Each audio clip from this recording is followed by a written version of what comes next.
UFC 309 is in the can, and I have to say, overall, this was an okay/good event. The prelims were good. The main card started off a bit slow, but at least it was capped off nicely with our main event, with Jon Jones demonstrating another case of elder abuse, just like how we saw Mike Tyson get pinged around by Jake Paul.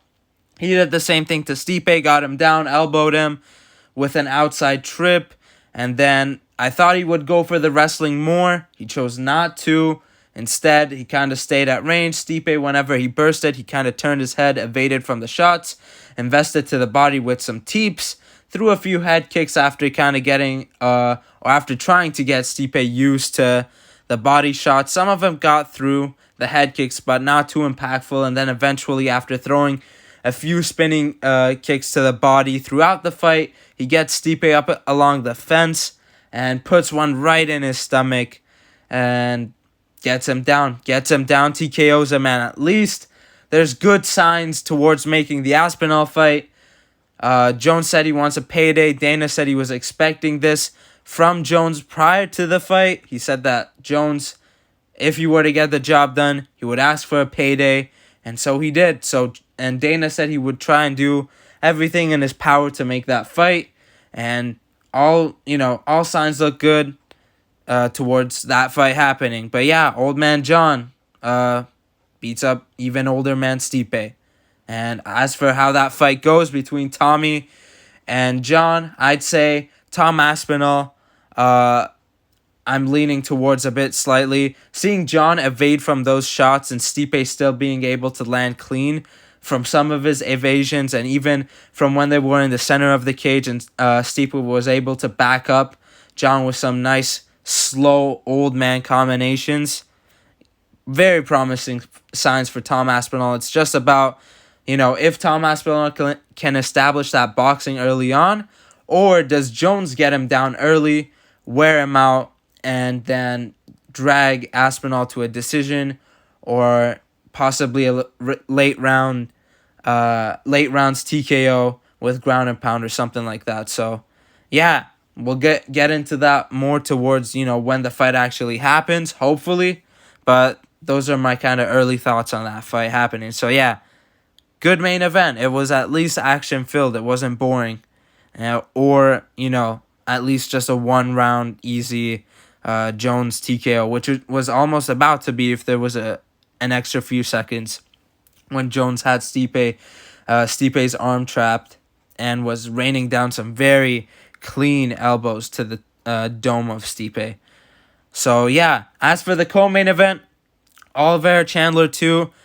Oliveira does it impressively, sniping shots on the feet, making Chandler run around once again, just like Chandler's sister, Chelsea Chandler, and, Chandler also in the first fight, but this time not getting knocked out because he ran a bit faster, all right? He hit the gas and, ran away from Charles way quicker. And first of all, custom shorts ain't it. I want the yellow and green print back, all right? I think everyone does. These Do Bronx favela shorts, a bit more Brazilian colors, please. I'm just so used to seeing the yellow and green from Oliveira. But back to the fight. Oliveira shooting in very good takedowns. Very good takedowns. Usually he likes to work from the clinch, but this time went deep in on those takedowns. Got him when he wasn't sniping apart Chandler on the feet. And controlled Chandler, elbowed Chandler. Just dominated pretty much for the first 4 rounds, having very great success early on as well. And then round 5, Chandler proving why he's one of the dirtiest fighters in the UFC. Eye poke, hurts Oliveira as well with another shot, gets Oliveira down like a solid 10-12 back of the head shots. And it was looking bad. It was looking really, really, really bad. And Oliveira at least manages to survive, take Chandler, and takes Chandler's back. And then Chandler, being the dumb guy he is, even at the press conference, he said he's not going to slam himself back. Seeing as he was in front of Trump, Elon Musk, and all all those guys, Kennedy, and another political lady was there too, and also a bunch of celebrities and stuff. He slams himself twice. The strength is absurd for him to just get up from after the first slam and do it again. Fucking insane. But Chandler, dumb IQ as usual, even when he had Oliveira hurt, over swinging like 50 times in that fight, falling over, no technique whatsoever. Like he in the UFC, he's only had like a legit, in my eyes at least, a legit win over just Dan Hooker, and that's it. The Tony Ferguson win was a 1 in a million shot. That's not a replicable win. It just isn't, and you can't convince me otherwise. Tony Ferguson looked on his way to winning that fight if it weren't for that front kick. It just wasn't. He had a very good showing against Dan Hooker, and that's it. And Dustin Poirier. He had a good cheating fest against Dustin Poirier. Still couldn't win that one as well. But he was one shot away from being the world champion. Crazy. This guy was one shot away from being the world champion, even though it's been clearly proven he's nowhere near the best lightweight in the world. And yeah, just the win over Dan Hooker in my eyes. Oliveira, sniping on the feet, good grappling. Bilal Muhammad-esque grappling, but actually entertaining. That's what it's about. So yeah, good stuff from Charlie Olives. And the lightweight division ain't going to look too good if Makhachev defends against Sarukian, presumably in January. It ain't going to look too good. Pretty much all the top guys have lost to, Islam, outside of Gaethje. And Gaethje's coming off a knockout to Holloway, who Volkanovski beat 3 times, who Makhachev beat twice. Even though, and Holloway was beaten prior by Holloway was beaten prior twice by Dustin as well. It ain't looking too good. Like, Holloway's moving up. It just ain't looking too good. It's going to be, interesting to see what happens.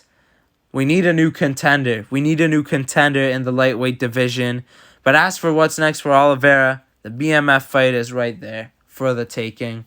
The first fight was a fluke injury. So we got to see, is, Max really better than Oliveira or vice versa? Let's see that shit in a co-main event of on some pay-per-view, on a co-main event. Being a co-main event on some pay-per-view. Shit, fumbling my words. Let's move on. Bo Nickal versus Paul Craig. I fucking dare the same people who said Chimaev gassed out against Usman to say the same thing about Bo Nickal looking good. I dare them to say, oh, Bo Nickal looked impressive. Oh, Bo Nickal can still hang and stuff.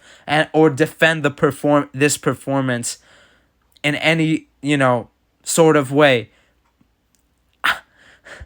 Oh, he didn't shoot the takedown. So what? He should have shot. Shoot the takedowns. Oh, he kept it standing with Paul Craig and made a veteran look, and Paul Craig look good. He's only 6-0. So what? He's 6-0.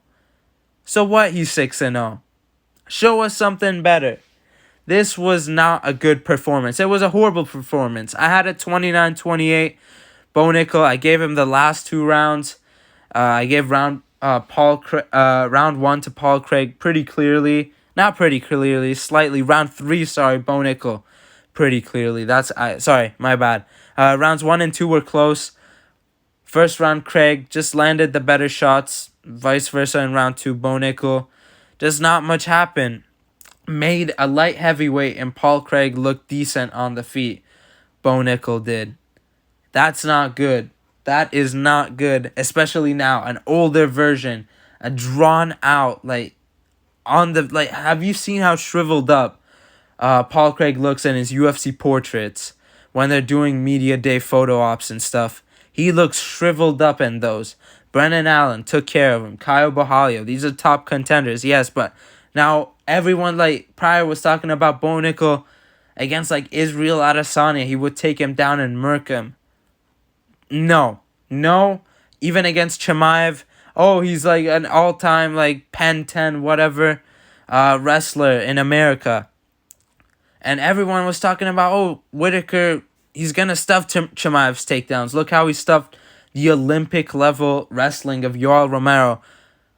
Let me say this, if Chimaev Nickal happens one day and somehow Bo Nickal rises to the top. Collegiate and Olympic wrestling are not the same as MMA wrestling, because that involves grappling as well. There's a cage to add in as an extra variable. Chimaev is going to get Bo Nickal down easily on the first shot and ground and pound and sub him after weighing him out in the first round. Bo Nickal, in hindsight now, we can't rate his takedowns. Didn't shoot in on Paul Craig, which others have. Even if you want to say, oh, Krylov got him down and got triangle, at least Bo didn't. He got him down and wasn't aware, right? And at least, we're not expecting, if Bo doesn't want to take him down, at least show us something better on the feet. Jousting in with overhands, that didn't seem to do much in terms of power. Really? That's it? No. Bo Nickal is not going to have anything to offer against Chimaev, and that conversation should be put to bed until Bo Nickal gets ranked. Until he gets ranked. His takedowns aren't even good. Sorry, I wanted to get to this as well. His takedowns aren't good in hindsight. Look at the Jamie Pickett fight. Had to get a groin shot to get a grip around Pickett to take him down. Val Woodburn was an impressive performance. Jousted in with that overhand and got, disposed of Val Woodburn. Against Cody Brundage, sure, he controlled round 1, but round 2 got thrown off by Cody Brundage. Everybody else has easily managed to out-strengthen Cody Brundage. And they're not high-level, top-ranked fighters. Like, we're talking Razak Al-Hassan in that exchange. And then he back of the head shot at him. Jacob Malkoun, who would be a great matchup for a guy like Bo Nickal if he really wants to test himself. He could knock out Malkoun because the striking defense ain't there. But when it comes to grappling, you got to give the edge to Malkoun. I'd say he takes Bo Nickal down if they get into a clinch.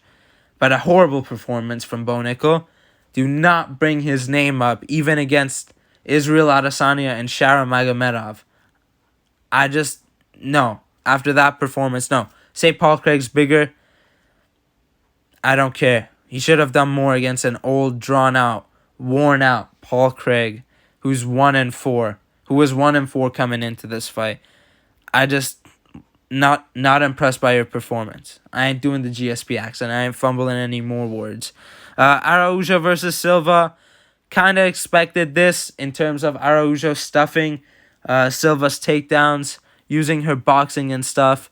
Got on top at moments as well, landed some ground and pound.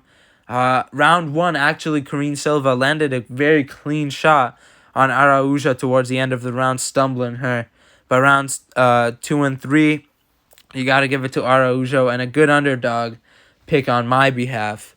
And recognizing that Karine Silva does not mind giving up, control to other fighters, because she does like to use her jiu-jitsu and whatnot. And the boxing prevailed from Araujo. She outboxed her in rounds 2 and 3. Got the job done via decision.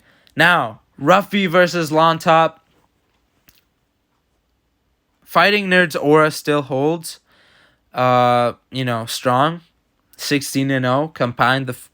Combined in the UFC, the 4 men. Rounds 1 and 2, clearly, Ruffy. People will talk about that no-look hook. Oh my god, it was so slick. He wasn't looking and he threw a punch and it landed.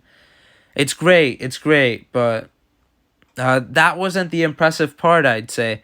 I'd say the impressive part came in round 1 from Ruffy, where he landed his straights, where he was able to set up and evade Lontop's shots. I was more impressed by that first right hand that he landed. Why he went for that tornado kick, I don't know. He should have just tried to out-volume Lontop in that instance when he had him hurt. just like he did against Jamie Malarkey. But hey, Long Top, we also have to mention Long Top did have the weight advantage, looked huge and tubby out there with those horrible tattoos. I have to point that out every time. But yeah, so round 1 there to Ruffy because of that right hand. Round 2 because of the no-look left hook.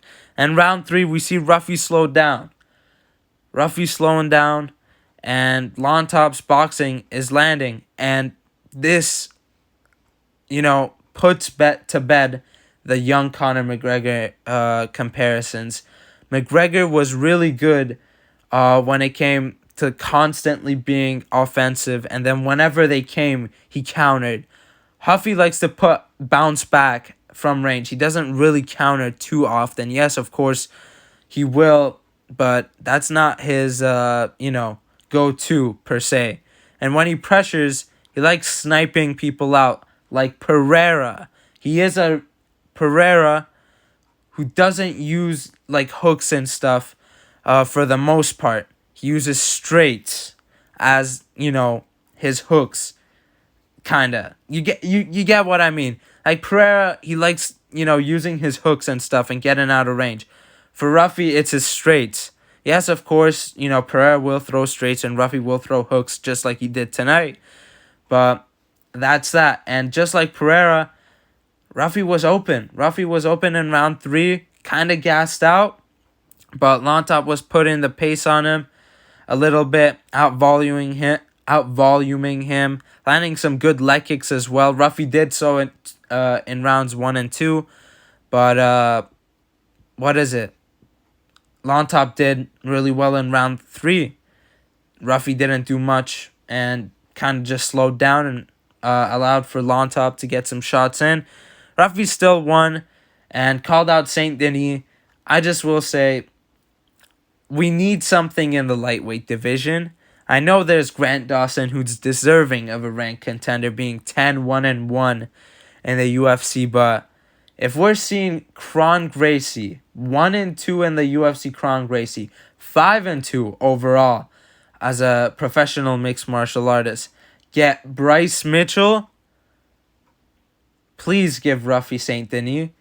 We're kind of done with Saint Denis right now. Take this, he goes 0-3 and like Tuivasa rebuilds himself, or he resurges through beating a prospect in Ruffy.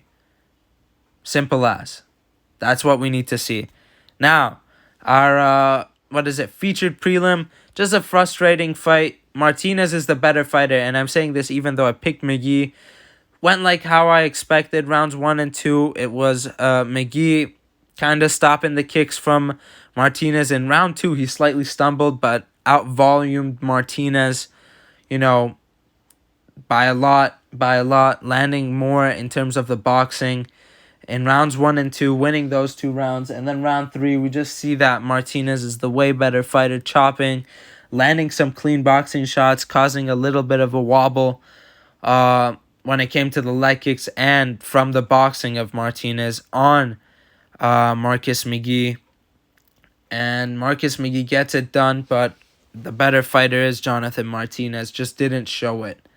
It was just such a weird fight. And at first, I kind of thought after round 2 ended, it's 1-1. But then I kind of look back. It was a little stumble. Yes, it was damaging, but a lot of good clean shots got through from Marcus McGee.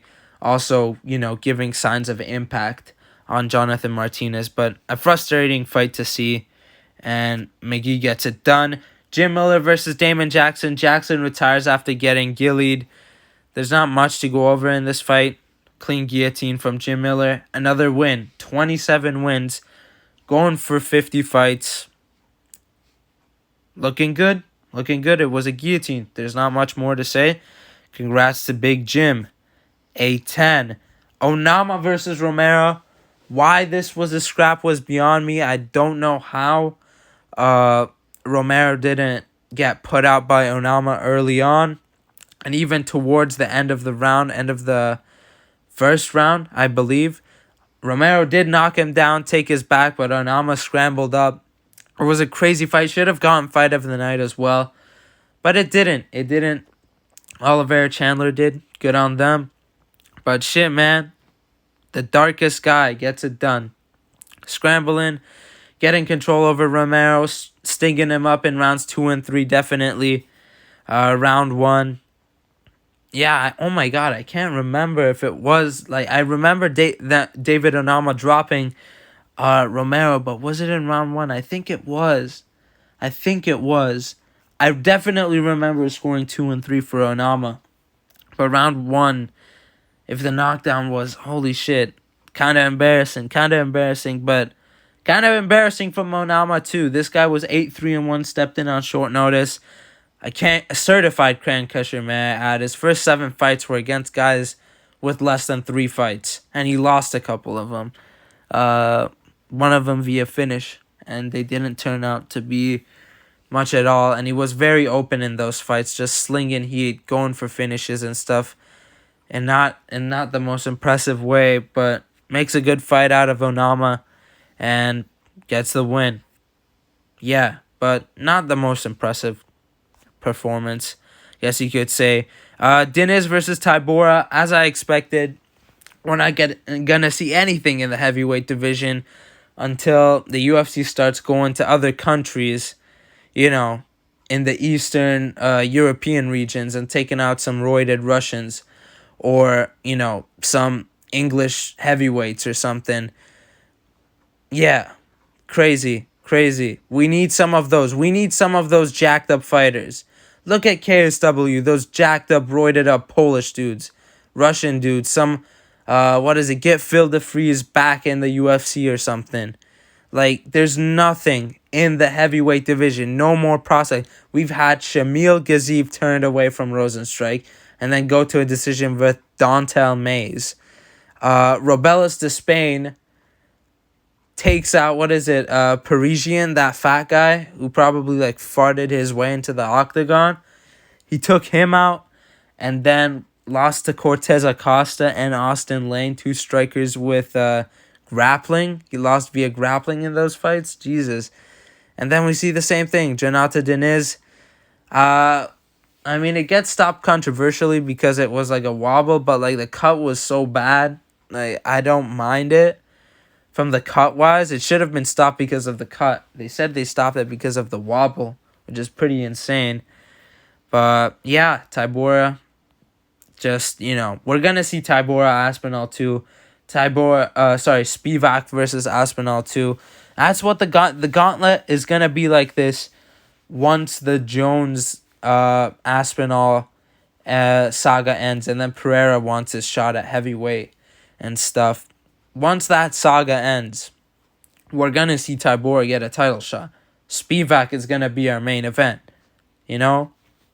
Future ain't looking good with these guys. Get some Eastern European guys. Everybody from every comment section I saw agrees it's fine. Let him pop. Let the, Russians be on the sauce. Those, Polish guys be on the sauce. English heavyweights be on the sauce. Just please inject some talent into the heavyweight division. Please.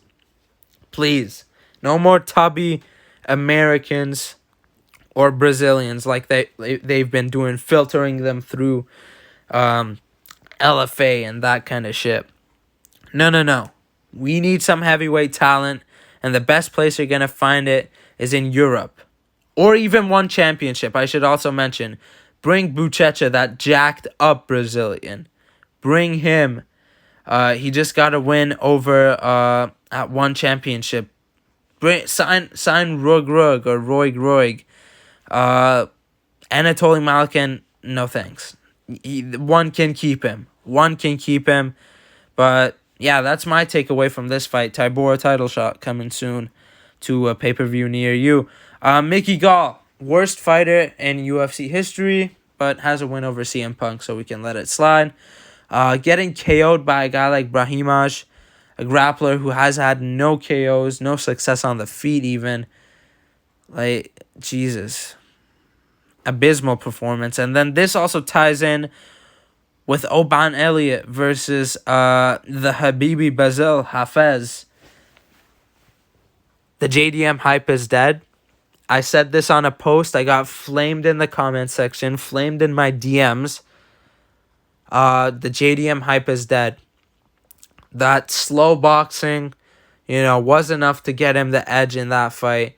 Was enough to get a competitive fight out of Kevin Holland, who doesn't do much nowadays, at least. And then he got a good, knee on Gilbert Burns in one exchange. And even against Sean Brady, he's going to get controlled. Usman, his boxing is accurate. It's precise. And JDM's is slow and sluggish. And Usman can wrestle. Maybe he even beats Edwards, but seeing as though Edwards sometimes make lackluster decisions, I can see JDM somehow beating a guy like Edwards with an over-the-top, shot. But if he fights those guys, JDM ain't it. Shafkat, even Ian Gary will outpoint him in a 3-round fight, 5-round fight. He will clinch him up, put him up against the fence, and just control out the fight. Ian Gary being that being Ian Gary. Shit. But Ben Elliott, fight was looking good. He was in control. I believe one judge had a 2-0 Hafez, or that might be another scorecard I'm recalling. Absolutely abysmal. Ben Elliott was doing enough to win both rounds. And in round 3, an overhand caught the Habibi, put him down, and then this guy got up and was fucking drunk walking until he was, sat back down and shit. So, yeah, the Welsh gangster is in play, is in action, looking good. And then Eduarda Moura versus Veronica Hardy. I was shocked Moura was an underdog at first. She was a favorite when the fight started, but for the whole week, Eduarda Moura was a huge ass underdog. Veronica Hardy is a weak grappler. She's fought weak competition to prove her grappling. I wasn't impressed by it whatsoever from her previous performances, and Eduarda Moura looked way bigger than her, even though she's moving up, I believe, and got the job done pretty handedly. I thought Hardy won round 3 slightly from doing good on the feet, but round 2, Moura was on the ground controlling.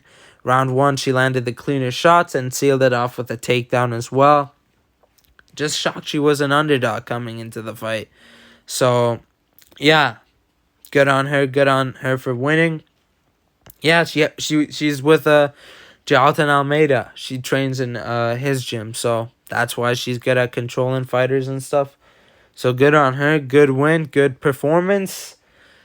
Good enough card. Let's get the Aspinall fight done. And yeah, that's my thoughts on the card as well.